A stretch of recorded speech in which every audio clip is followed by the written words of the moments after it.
అయితే ఈరోజు మన ముదల్ నియోజకవర్గం కాంగ్రెస్ పార్టీ ఇన్ఛార్జ్ అదేవిధంగా మాజీ శాసనసభ్యులు భోస్లే నారాయణరావు పాటిల్ గారికి ఈరోజు ముదల్ గ్రామ వీడీసీ మెంబర్లు అక్కడ ఉన్నటువంటి గ్రామ పెద్దలందరూ ఈ విధంగా అక్కడ వచ్చి సార్కు మర్యాదపూర్వకంగా కలవడం జరిగిందన్నమాట. అవును, ఏంది కారణం అని అనుకుంటున్నారా? అయితే అక్కడ వీడీసీ పెద్ద మనుషులందరూ ఎందుకు వచ్చిందంటే ఆ గ్రామంలో గతంలో అక్కడ మార్కెట్ యార్డ్ మంజూరైందట, కానీ దాని జాడ లేదు. ఇప్పటివరకు దాని గురించి ఎవరు కూడా మాట్లాడతలేరు, ఎవరు పట్టించుకుంటలేరు. వెంబడే మీరు అధిష్టానంకు దృష్టికి తీసుకెళ్ళి ఆ మార్కెట్ యార్డ్ని అక్కడ ప్రారంభించే విధంగా, ఆ పనులను కొనసాగించే విధంగా, దానికి మంజూరు తీసుకొచ్చే విధంగా మీరు కృషి చేయాలని అక్కడ వచ్చినటువంటి వీడీసీ అదేవిధంగా గ్రామ పెద్దలు మన నారాయణరావు పాటిల్ గారితో అక్కడ చర్చించగా నారాయణరావు పాటిల్ గారు ఖచ్చితంగా గతంలో దాని గురించి మరి పేపర్ కటింగ్లు కానీ, అదేవిధంగా వీడియోలు కానీ, అదేవిధంగా ప్రొసీడింగ్లు కానీ, అంతేకాకుండా ప్రభుత్వం నుంచి మీకు వచ్చినటువంటి ఇన్ఫర్మేషన్ ఏముందో అది నా దగ్గర తీసుకురండి, దాని గురించి నేను అధిష్టానం దృష్టికి, ఆఫీసర్ల దృష్టికి తీసుకెళ్ళి దాన్ని ఖచ్చితంగా పరిష్కరించే విధంగా ప్రయత్నం చేస్తానని అక్కడ వచ్చినటువంటి వీడీసీ మెంబర్లకు, గ్రామ పెద్దలకు తెలియజేయడం జరిగిందన్నమాట. ఇక అక్కడ వెంబడే మన నారాయణరావు పాటిల్ గారు అక్కడ వచ్చినటువంటి వీడీసీ మెంబర్లతో అనుకూలంగా, సానుకూలంగా స్పందించినందుకు ప్రత్యేక ధన్యవాదాలు తెలపడం జరిగింది.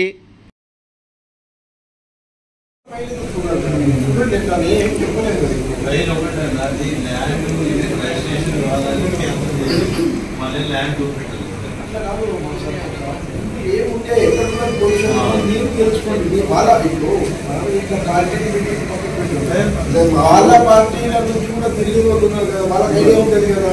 నువ్వు అందరూ ఉంటుంది కదా, తిరుగుతుంది కదా, ఎక్కడ తిరుగుతుంది, నీకు అయితే ఐడియా ఉంటుంది కదా. మీరు తెలుసుకోండి, తెలుసుకుంటే కదా చూడండి ఈజీ మాట్లాడుతుంది.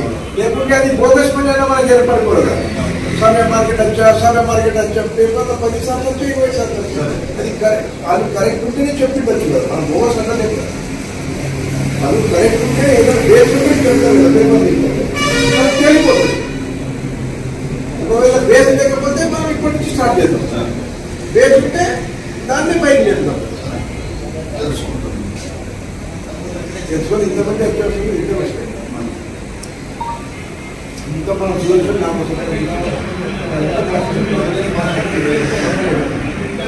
అటు సైడే కొత్త కొత్త వచ్చు.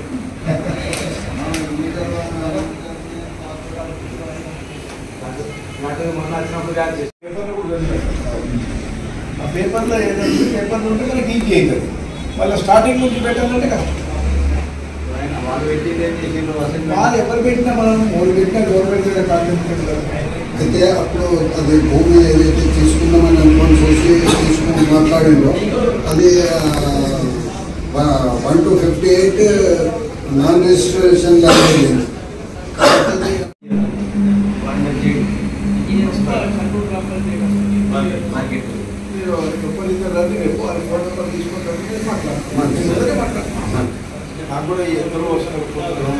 ఆలోచించాలి.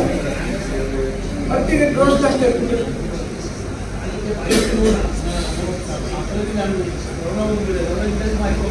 అది పట్టుదల.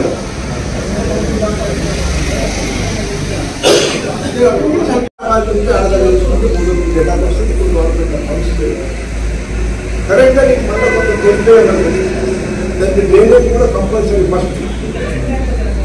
బయట ఎంత డ్రైనేజ్ ఉంది అప్పుడు డ్రైనేజ్ ఉంది. Drainage compulsory.